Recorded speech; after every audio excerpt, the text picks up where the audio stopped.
माझ्या प्रिय भावांनो आणि बहिणींनो, ही देवाकडे येण्याची वेळ आहे, कारण कृपेचा काळ सुरू आहे. हा काळ कधी संपेल माहीत नाही, परंतु कृपेचा काळ संपणार आहे आणि मग न्यायाचा काळ सुरू होणार आहे, जेव्हा आपल्याला कृपा मिळणार नाही. जेव्हा आपण कितीही रडलो आणि कितीही आक्रोश केला तरी आपल्याला कृपा आणि दया लाभणार नाही. हा कृपेचा काळ सुरू आहे. म्हणून तुमच्या जीवनात गुंतू नका. झोपणं, खाणं पिणं, लग्नाला जाणं, पार्ट्यांना जाणं, मौज मजा करणं खूप झालं. आयुष्य त्यातच भरून गेलं.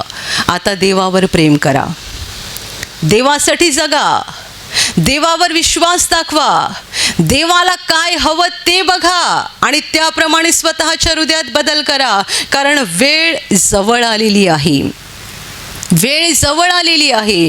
उद्या, परवा, नंतर, आज प्रार्थनेला नाही जाता आलं तर पुढच्या वेळेला जाता येईल. आज मोबाईलवर नाही प्रार्थना बघितली, उद्या बघू.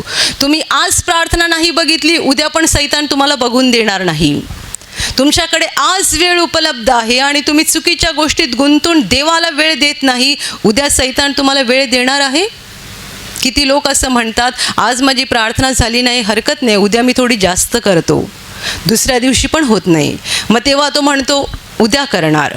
तो उद्या रोजच उद्या राहतो, कारण सैतान त्याला असं गुंतवून ठेवतो की शेवटपर्यंत त्याचा उद्या आज कधी होत नाही. आज जर तुम्ही त्याची वाणी ऐकाल तर आपली मनं कठीण करू नका. आज, उद्या नका बोलू, कारण उद्या येणारच नाही. उद्या कायमचा उद्या राहणार आहे.